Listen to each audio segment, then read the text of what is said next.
It's great to welcome you to this important conversation about water.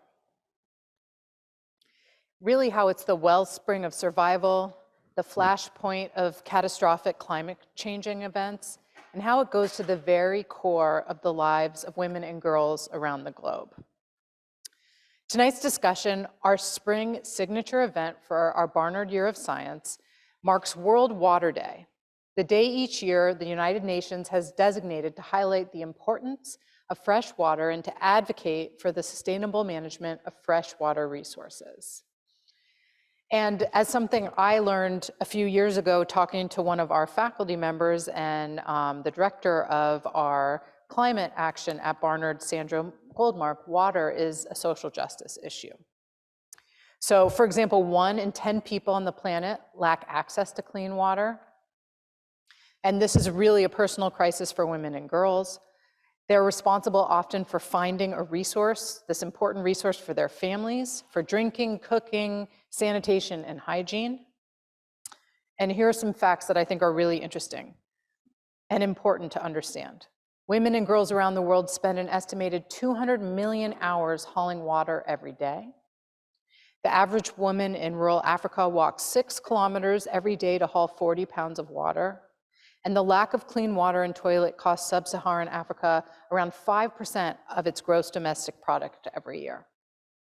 And really, this just scratches the surface of the enormity and the significance of water around the world and its importance in thinking and addressing our climate crisis. And of course, at Barnard, we always look to experts to enrich what we know and to figure out how we can have an impact. And so I'm really so delighted tonight to invite award-winning environmental journalist and author Cynthia Barnett to Barnard. And it is my pleasure to have you as our guest tonight to learn more about water. Thank you so much. It's great to be here. So Cynthia comes to us from the University of Florida's College of Journalism and Communications, where she is the environmental journalist in residence. Cynthia has reported on water and climate change around the world. Her latest book, The Sound of Sea, Seashells and the Fate of the Oceans, which a lucky number of you are holding in your hands right now. Some of you have it. Oh, it's over in the corner. I think you can get it after. Was named one of the best science books of the year by NPR's Science Friday. And those of us who listen to Science Friday, many of us know how impressive that is. And one of the best nonfiction books of the year by Kirkus Reviews and the Tampa Bay Times and others. Cynthia has several prior water books to her credit: Mirage, Blue Revolution, and Rain, A Natural and Cultural History.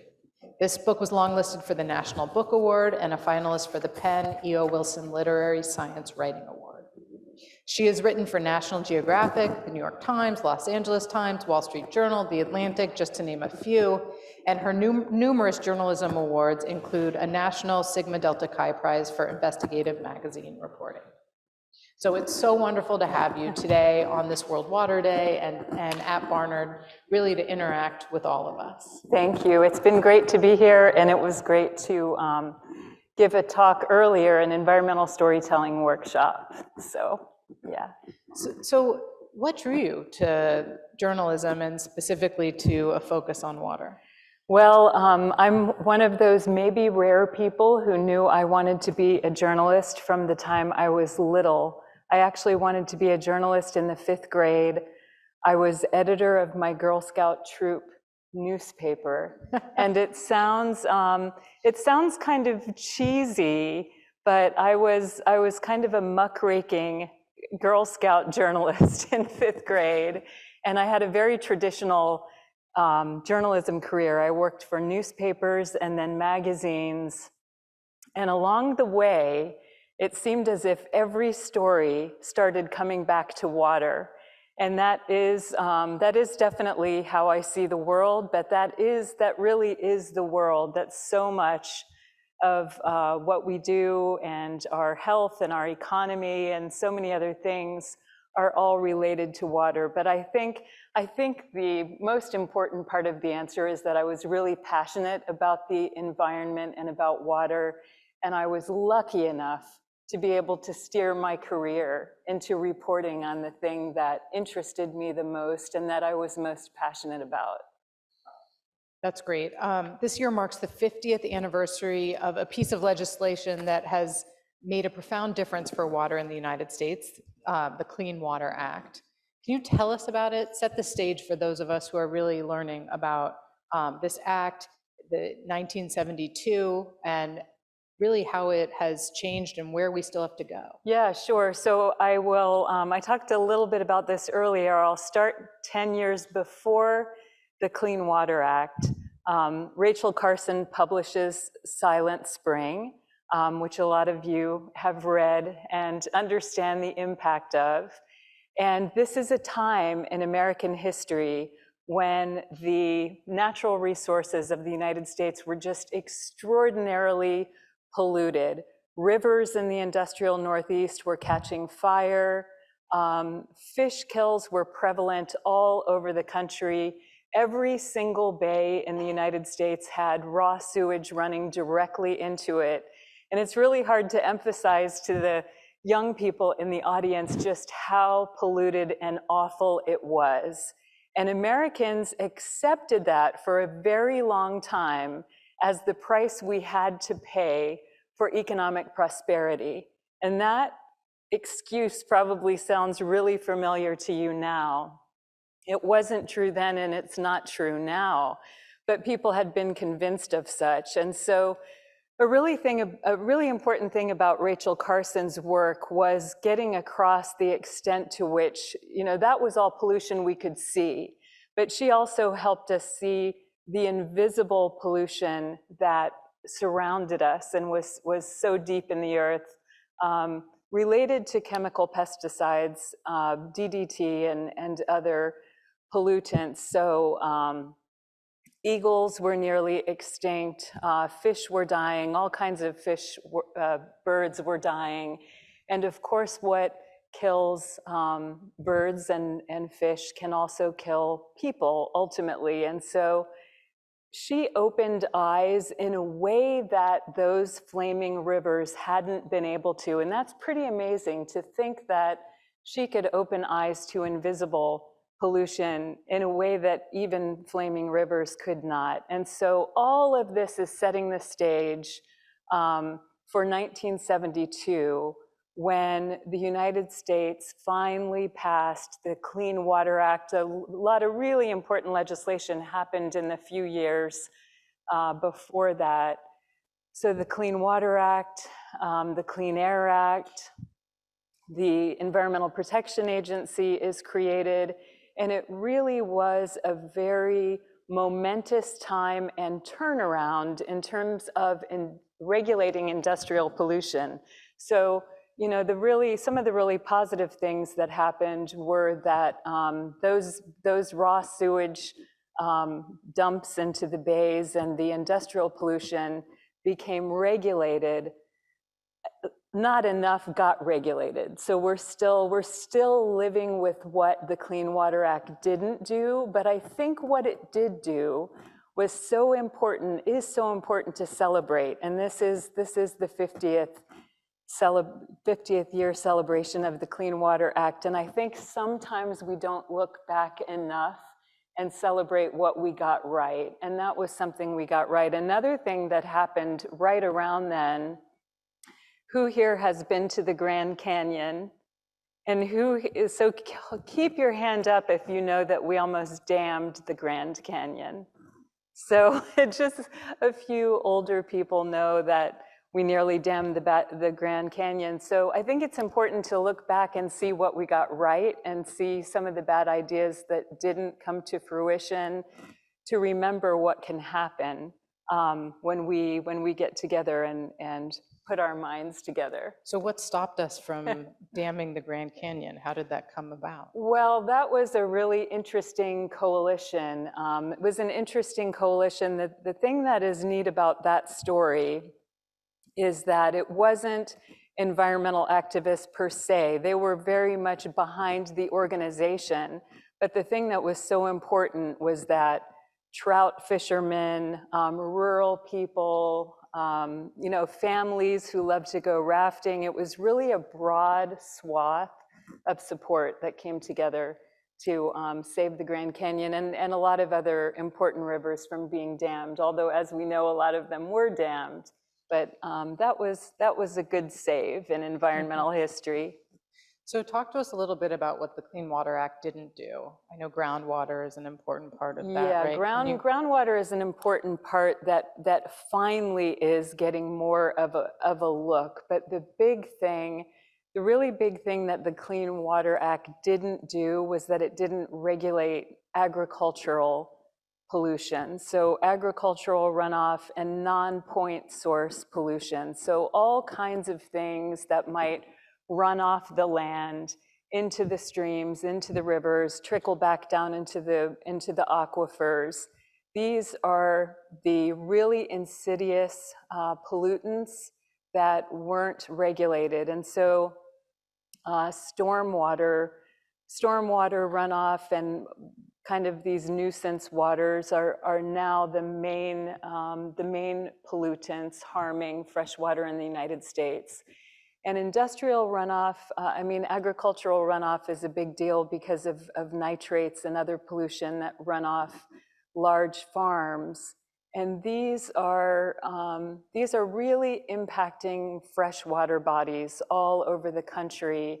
And they are contributing nitrate pollution. There was a really interesting, for those of you interested in freshwater, there's a terrific platform called Circle of Blue that does a really good job covering United States water issues. And they had an investigative story in the past month about a crisis in pediatric cancer in Nebraska, in rural farmland Nebraska. And these children's cancers have been linked to nitrates and to agricultural pollution. And many of the people there work in the agricultural sector, and it's just a really tragic story. So these are, again, and of course all of this is in the context of climate change, so it's hard to deal with all of this, I know, but these, again, are things that we have the science. We know what is polluting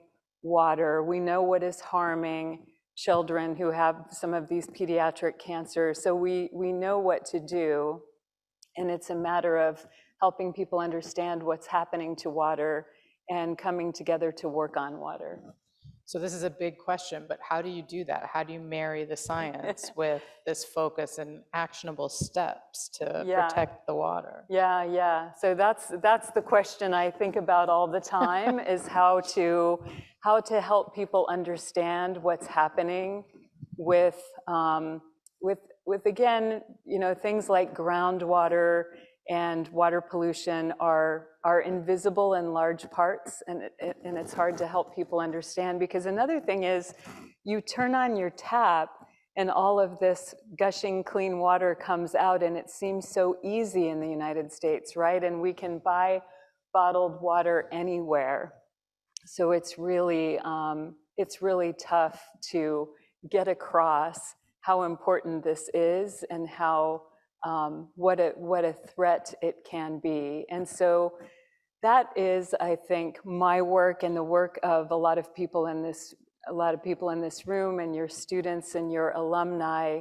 I work hard to tell the story of water and climate change, and I think there's increasing interest in water, in protecting water. I mentioned Circle of Blue. There's a lot more. When I first started in this field of environmental journalism, it was sort of a black sheep of journalism. And now, I was talking about this during the workshop this morning. Now every major news outlet and platform has an environmental desk, a climate desk. So there seems to be a lot more interest and demand among audiences to learn about water. And the tough part to me seems to be the political piece, the prevalence of campaign contributions, and the lobbies that keep regulation from happening. So I think the idea is to, everyone in their own way. There's a place for all of this, all of us in this work, and I think we all have a role, no matter our profession, to be involved in water and climate change. And so that goes to this idea of activism, right? And talk to us a little bit about how activism has influenced water in the US, maybe even in terms of the Clean Water Act and what's going on now. Yeah, that's another time, like the damming of the West and the undamming that's happening now. These two are very much intersectional issues across the whole community. So back in the 1970s, you would see, for example, grandmothers in pearls protesting in places like Ohio, protesting industrial pollution, and they would be protesting, and then people in the West who care about trout streams would be protesting, and it was this widespread moment of awareness, but it was an activism, and that was really interesting to see. I think we're just starting to see that now, and I think it's related to people feeling so many of these things happening in their backyards. So one good example of that is the rise of harmful algal blooms or toxic algae. Have some of you seen this in your own communities? So these harmful algal blooms have always been around, but because of the warming of waters and because of the increases in pollution into fresh waters, they are getting a lot worse and they're getting a lot more active. And so more people are seeing, again, like 50 years ago, I think more people are seeing fish kills and more people are actually having to take their dogs to the vet, being sick from drinking this water. And it's I almost hate to say that because there are so many people around the world where humans are being harmed by water, and I think in the United States too. But these are some of the reasons that I think people are becoming a bit more activist. So in the 50 years ago, it was definitely also led by youth. We had the first Earth Day in 1970. There was a lot of action on college campuses, but I think there's a nice intergenerational action then, and I also see that happening now, that there are people on college campuses who are pretty activated, but they're working hand in hand in some cases with retirees, for example, on climate change. So those are the kinds of things we're seeing. But I also want to say, I don't think everyone is an activist, and I think that's okay.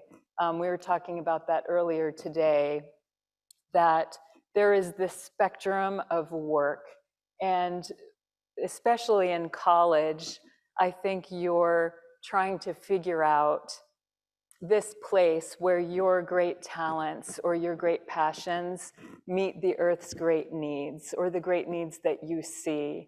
And there's a place for you somewhere on this broad spectrum, and it may be activism, it may not be activism, it may be some other really interesting way of getting involved, and all of those things are great and okay. So how do you define activism? So we can just think about the spectrum. What's activism versus being involved? I really think it's up to you. I think you could be an activism in your profession all along that spectrum. It's funny because today I put in my workshop, I showed several pictures of students who have been through my environmental journalism program, and I showed what they're doing now. So one is like the climate storyteller for the Arizona Republic, and one is doing social media for Glacier National Park, and one, I asked her permission first. One, I showed her mugshot from the time she's been arrested, because she has been arrested a couple of times because she works at the intersection of climate change and justice, and she works on prison justice issues. And So in that case, I might call her the activist because she had been willing to be arrested. But actually, other people along that spectrum might be activists in their own way. You know, at the edge of your profession, you can be the person, and you should be the person in your profession who pushes the rest of your organization to do the right thing, to, you know, lead ethically on water and climate and justice and all of these other issues. So I'm not sure how I would define it. It might be my former student who let me show her mugshot earlier. But I think I'm assuming you would agree that one can be an activist and push boundaries within an organization as well as outside, right? Yeah. And I think that's an important thing for our students to think about and understand. It is really important. It may even be more important to push from the inside, particularly in some of these agencies that get set in their ways, or institutions that are big and slow to change. It's the people who can turn a really big ship who might be able to make a really big difference. Yeah. So let's shift a little bit from the US to talking more globally. We know that water is really at the center of the ecosystem, right, and of health. Can you tell us about safe drinking water, where we are with that, and sanitation across the globe? Yes, so another thing to celebrate, and this too, you know, you heard all of those incredible statistics in the opening comments, and they are, you know, it is just heartbreaking and shocking to learn the extent to which people don't have access to clean water and sanitation still. But I do think it's important to remember that in the lifetime of Barnard undergrads, an estimated 1.5 billion people have gained access to safe drinking water. So this was one of the major millennial development goals.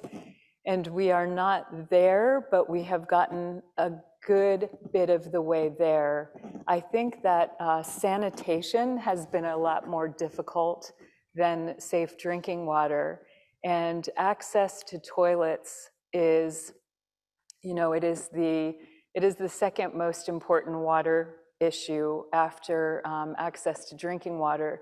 It's so crucial for so many reasons. So just as one example, if girls don't have access to toilets in school, they tend to drop out of school as soon as they get their periods. And there are so many ramifications of that. You know, when you think about that one school not having a toilet and how that reverberates through a person's life and through the life of a community, and it reverberates all the way out to the climate emissions that happened as a result of that action. So, you know, that person who drops out of school will have more children, will have children earlier. All these other things happen from that lack of a toilet. So I think if I were young now and I could work on one thing, I would probably work on toilets in the developing world. And there's a lot of great work. There's a lot of great work happening on toilets. And if you want to read a great book, a friend of mine has written an amazing book on the toilet, and it's called Pipe Dreams. Her name is Chelsea Wald, and she'd be another great person to have in to talk about her work. And a great title. Yeah, great title. So you mentioned girls dropping out of school and the connection to water and sanitation. Talk to us more about why at a college focused on empowering women and underrepresented voices, this is such an important issue for us to consider. Yeah, so there is so much there. You know, in terms of water management generally, women have been left out of the management of their own water. So you might have heard these have kind of become prototypical case studies in engineering classes now. You might have heard stories of NGOs that went into a community and built wells or put in toilets without consulting the women who fetch water and who know the system in that community. For a very long time, women have been left out of the water conversation. And so I think as women who work on these issues here and around the globe, part of your role and part of the change you will be is to be able to go in communities and be a really good listener. Like to listen as much as we talk is, would be an amazing goal. And it's funny because when you said the word expert when you introduced me, and I flinched because I feel I am honored that you called me an expert, but on the other hand, I've been thinking lately that we've had the wrong definition of experts. Like we have thought about experts as, the engineers or the manager of the NGO who comes in and fixes something, when really the women who had been fetching the water for all of those years and who know where to go, who know the groundwater, who raise the children, who create that place, those women are the experts, and they're the more important experts than anyone coming in from the outside. So I think that's a good thing to remember for all of us. Yeah, it's a really important point. And I guess different people have different sort of knowledge bases, and yes. You're an expert in telling the story. Yeah, right? I'm an expert in telling a story, but those other fundamental experts have been left out too often. And so to bring them in to the, to everything, into the management, and even storytelling. It's even an issue that we grapple with in storytelling, because people need to be empowered to tell their own stories. And so in all cases, I think we could center women as experts of their own communities, at the very least. So when do you feel like you have enough knowledge to tell the story, especially if it's not your own story? Right? If you're writing about areas across the world, how do you come to that point? Yeah, that's a really, really good question. So something I do, and I really don't consider myself an expert, I consider myself a storyteller. And what I try very hard to do, especially if I'm going into another part of the world or into someone else's home, there's this saying that you can't tell anyone about their own home. And I think that's an interesting thing to think about. But what I do, for example, when I've done reporting in West Africa, I relied on scientists who are West African. Instead of starting with American scientists who have projects there, I would start with West African scientists and interview them, before I go on Skype, and then once I get there, to interview them in person and sort of follow them around and go into communities and listen to communities. And that's how I've come to teach too. My teaching is very much based on field reporting, and a really big part of that is helping students go into the community and listen first. And do you tell the stories back to folks in the community before you write them? How do you verify? I do a lot of fact checking. I do a ton of fact checking. I do two degrees. I do 1 degree of fact checking and 1 degree of gut checking. And I'll actually call someone and say, this is a gut check. Let me know if I understand this correctly, and kind of tell back to them the story as I understood it and let them correct me. And I feel like that's a really important part of the process. Yeah, and it's okay not to get it all right at first, and then you have to adjust, right? I think it is okay, as long as you're going to get it right before it publishes. Yes, yeah. Of course. But I would imagine it's a process, yeah, right? it's where a you're process. Getting feedback. Absolutely. I think we often want to put down on paper exactly what is accurate to begin with. Yes. And part of that, getting that feedback and changing your view is probably really important. Yeah, and I think there can be an arrogance in thinking that you have everything right when you got things from experts and you you fact-checked and you're sure. And if you ever want to be humbled, go through a fact-checking process at a major magazine, and you'll find out, you know, because I will work so hard. And I've also, out of my own pocket, hired a fact-checker for each of my 4 books.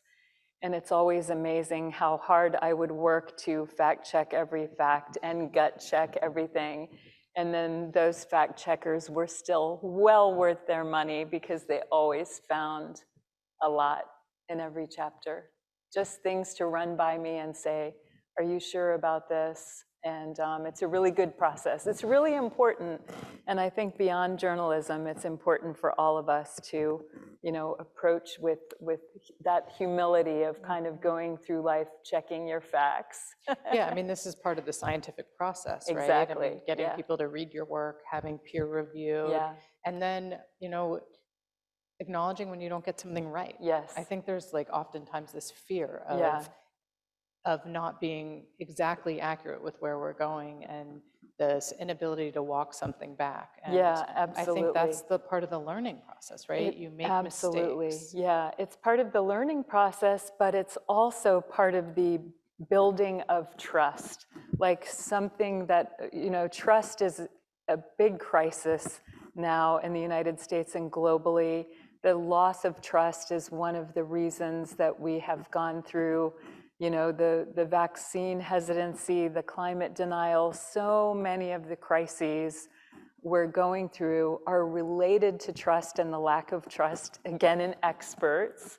And part of that goes back to the problem with experts and people not feeling heard in their own communities. And so I think all of these things are related, and that there's something really important too in correcting oneself, you know, so that you can build trust with the community that you got wrong.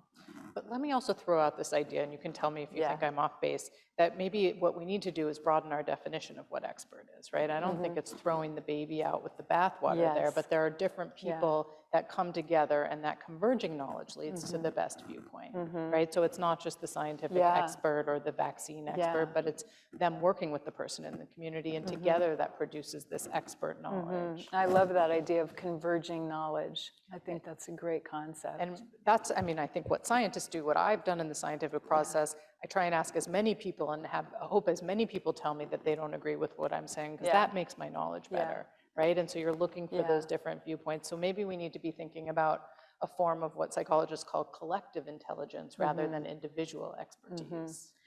Yeah, and I think that goes back to how women fundamentally work. I think women do work collectively, work together, tend to get other people's ideas and not feel that they have to fill all the space with their ideas. So I think the scientific process you're describing is really elegant.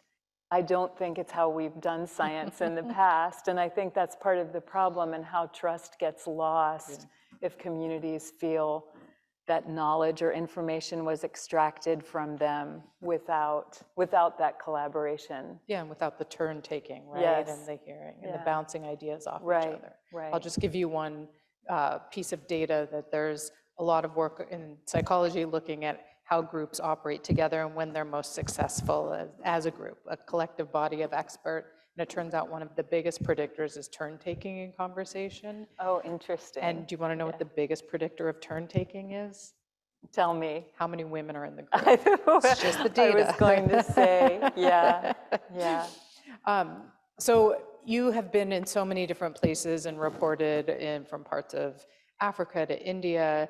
Tell us, I'd love to hear just really one of your experiences where you saw climate change head on, or where you experienced some of the disastrous effects of what's happening on our planet right now. Yeah, so I'll tell a story. I told this story briefly in the earlier workshop. So you heard that I wrote a book about seashells, which might seem light, but it was, it's ostensibly a book about seashells. It is really a book about what's happening to the earth and humanity. And so it's sort of this epic story of humans and seashells leading to what we've done to the oceans and to the changing climate. So one story I chased around the world, which was kind of a crazy story, the first global money, these cryptocurrency guys on TV keep saying that the cryptocurrency is the first global money. It's definitely not. The first global money was a small white shell called the cowrie shell, or the money cowrie. And shells were money far longer than any paper or coin money. They were global money, and they were traded all around the world. And they were harvested en masse in the Maldives under a series of queens. It's a really fascinating story. So I wanted to tell this story, and my work is to try to tell fascinating stories to try to bring people to, you know, climate change and water, because data doesn't really do it, and fever charts and raw science, but it's more, you know, finding that interesting human story to tell. So I went to the Maldives and then on to West Africa to follow this incredible story of the money cowrie. And the interesting thing about the Maldives and the, you know, this is getting to your question about a place in the world that is really being impacted. So I went to a rural island in the Maldives called Kashidu. And when you hear about the Maldives, you often hear about the capital island, Malé, and this is the island that they're building up so that people from the more rural islands can move there. And I was in this beautiful rural island. It's completely agricultural. It's the most agricultural island of the Maldives. It is a car-free island. And the people who live there love being car-free. They choose to live on this island because they want to grow their crops. They really love the nature there. It's very lush. And they want to be car-free. They have opportunities to move to Malé, and they choose not to. Because of climate change, many of these people are being forced to make the decision to move to Malé, so they will be in an area that is higher up. And you know, it is just such a stark representation of the fact that the people who contribute least to carbon emissions are those who are impacted most by the devastating impacts of climate change. So when I was there, it was very, very flooded from their normal rains that they always get in the summer monsoons, but because of sea rise and more extreme rains, there were floods the whole time I was there, and people are being forced to leave, and it is just a tragedy to see again that they're the least impacted, and they're the most impacted and the least contributing to carbon emissions, and that is just a tiny microcosm of what the world looks like at this moment. Yeah, that's a really good thing to keep in mind. And what are the people who are being forced to leave saying? They want to stay where they are. They don't want to leave their home. Their home is, you know, and particularly place is so important to so many people. And, you know, the agricultural part of their lives is very important to them. And Malé, the primary island where a lot of people are moving or going to be moved, is extremely urban, you know, very built up. Very few trees, few shade, much less crops. So yeah, it's a devastating situation. So we hear a lot about such scary facts about climate change and where we're moving in the science. How do you think about in your writing communicating in such a way that doesn't cause people to shut down with fear? That gives, I assume one of the goals is to help people come to action or think about action. So how do you weigh that? Yeah, so it's the most important question. That's the question I think about a lot. So for one thing, that's absolutely right. We know that that a lot of audiences shut down when they hear too much doom and gloom. And we know this, there's research called eye tracking research that actually looks— That's my field. Oh, that's your field.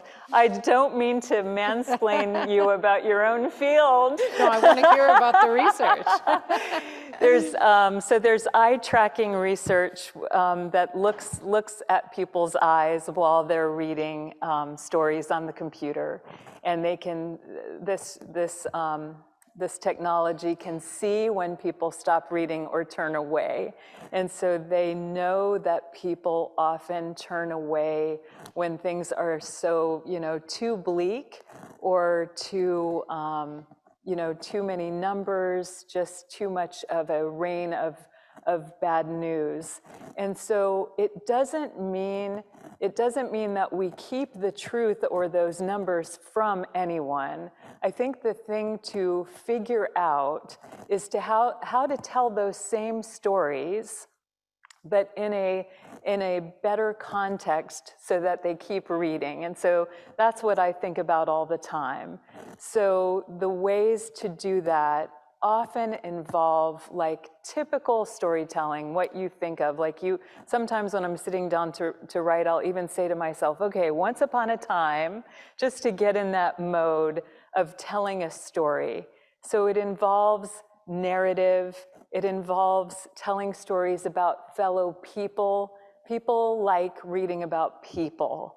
They'd rather read about people than about science. Even when you're writing about science, it's important to hang it on people. Often, that's not always true. Sometimes a storm can be a wonderfully dramatic narrative, or a charismatic animal, or even a non-charismatic animal. I've written a lot about snails, and I'm working on a story about a particular mollusk for National Geographic right now. So you can hang a story around a mollusk, but it's easier to do it around people. And so I think there is a sweet spot. There's a sweet spot that I think of as the combination of wonder and warning. So, yes, bring in those numbers from the latest report on hurricanes growing more severe or whatever it is, but you try to blend that with a narrative of humanity and a compelling story. And that's how I try to think about it, and that's what I teach in my classes. That's really interesting, and I imagine writing about people as well sort of frees you up a little bit from hiding behind scientific jargon, because you're writing about real people. Yes, you've got to knock down the scientific jargon. It's hard to do. It's even hard for journalists, because when you interview a lot of scientists, you start picking up the jargon, and I always have to go through again and again and really try to interrogate the words and get the jargon out. And what you mean by it, I know in my own writing for popular audiences, that was really hard for me to get away from the jargon around the brain science. Yes. But it made my actual scientific writing so much better, because I'm I sure. stopped hiding behind it in my scientific writing. Yeah. And I realized how easy it was to hide behind it. So it's it's a really good point, that you can obfuscate behind jargon. Yeah. It's easier in many ways. It is. Yeah. So I could keep on asking you questions, but we have questions from the audience coming in.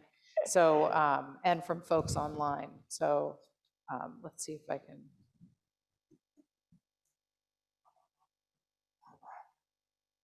Okay. Several coming in.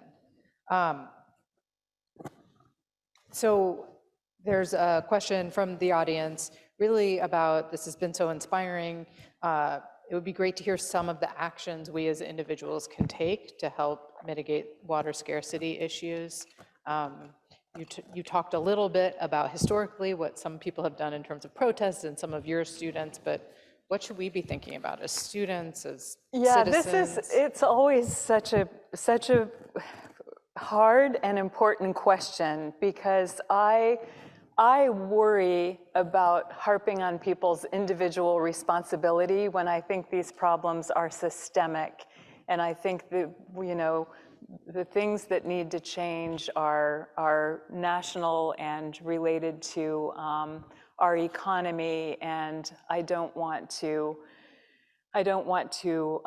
be preachy about small things, but I will say that, you know, I think plastic is an easy thing to get rid of in one's life. There are a lot of things we can do, and I find that when you take an action, that action can ripple out. And I'll give you an example.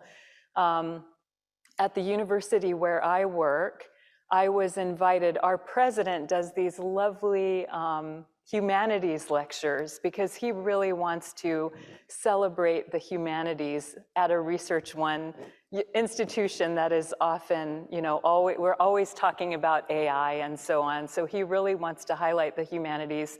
And he has this humanities luncheon where like 50 undergraduates get to come to his house and have lunch with him and meet with a speaker. So I did that, and I found out that the box lunches were each going to have a plastic water bottle. So I really politely requested that they not allow the plastic water bottles in the box lunches, and the caterer was great about it, and he made these beautiful glass bottles that would be recycled. And now every other humanities lunch for all time will not have plastic. And so if you take an action, especially when you're in a group or where you can model something, and again, in a way, try to do it in a way that makes it easy for other people to join you, you can really make a big difference. So, and that's the case on so much. I really geeked out one time on the science of the psychology behind lawn watering and having a green lawn. I read all these studies about, I was writing a lot about the lawn, and there were a lot of studies going on because of the California drought. When does a whole neighborhood turn? Like there's a few people who will allow their lawns to go native and allow it not to be green.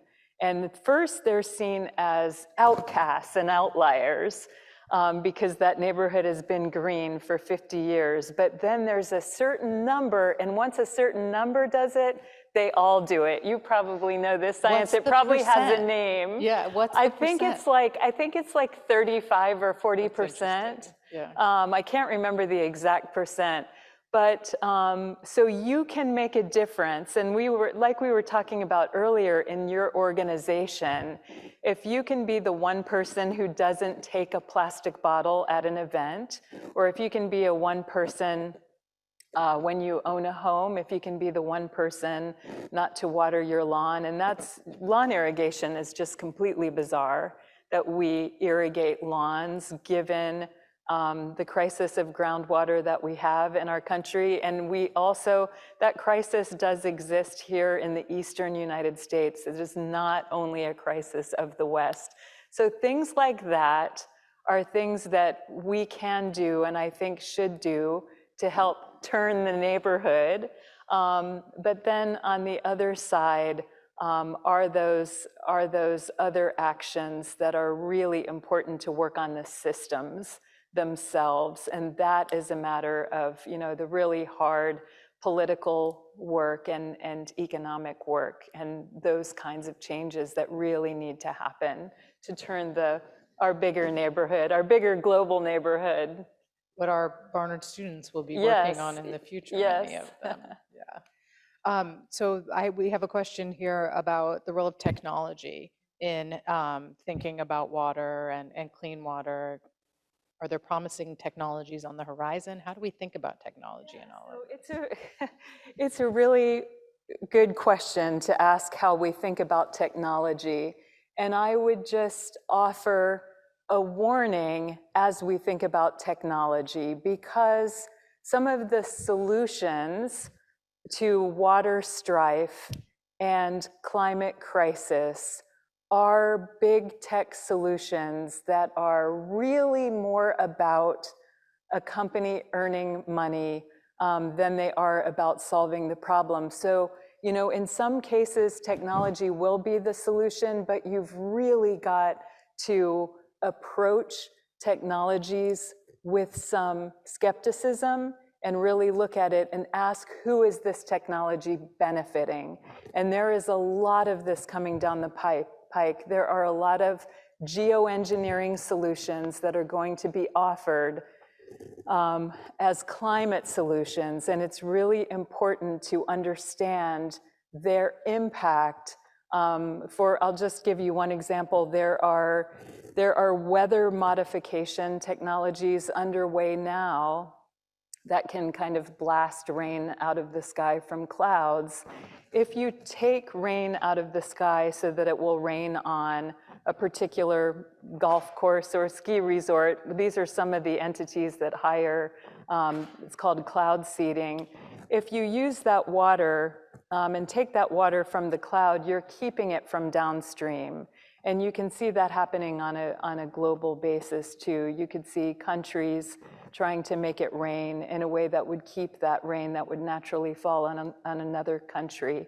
So I think we have to approach technologies with, a healthy skepticism. This is also a gender issue, I think, because it is true that many studies have shown that men have a much high tolerance for risky technological solutions than do women. And so this is another reason it's so important for women to be at the table for really big decisions like geotechnology, geoengineering decisions. And it goes back to this idea that having diverse groups of people at the table lead to the best outcomes when folks feel included and they can speak.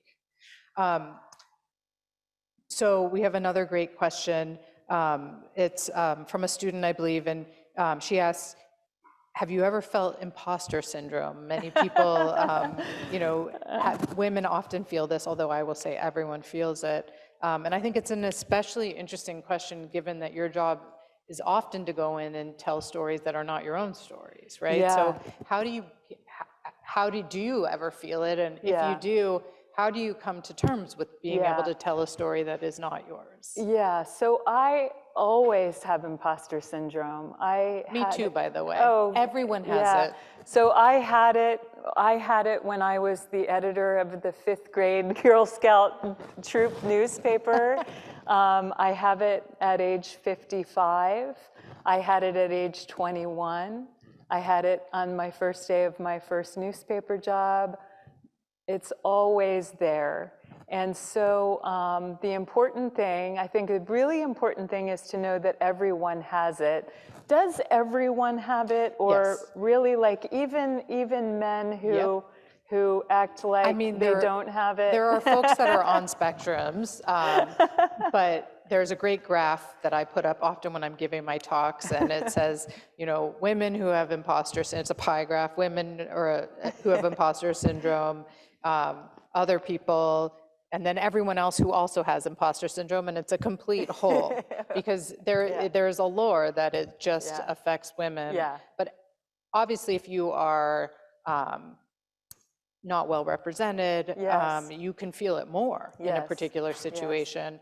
But for the most part, I would say that everyone feels it. And so the other part of the question, what is the answer to it? I mean, I think one thing is knowing that we all suffer from it. But in terms of me, being a journalist who tells other people's stories, again, what I find really important, and I think this applies not only to journalism, is approaching work with humility and really giving others space to tell their stories and being a great listener. Like I really see my work more as listening than talking or telling. I'm always more comfortable behind the notebook, being quiet and taking notes than I am in a situation like this. So I really like my reporter job where I listen to other people and help them, help elevate their voices. I think that's how I think about it. And I'm going to go out on a limb and say that I think imposter syndrome is actually really advantageous for you in the work you do, and for all of us in many cases, because it allows us to listen to feedback, right? And to have that humility, right? And so I think there's something special about checking your work and Absolutely. doing fact checking and getting other experts to chime in and having that collective knowledge. Yes. Yeah. Yeah. So I'm told we're almost out of time. This has been so amazing. Cynthia, thank you so much for coming to Barnard. I know you've spent a really important day with us. I've learned a lot. I think others have as well.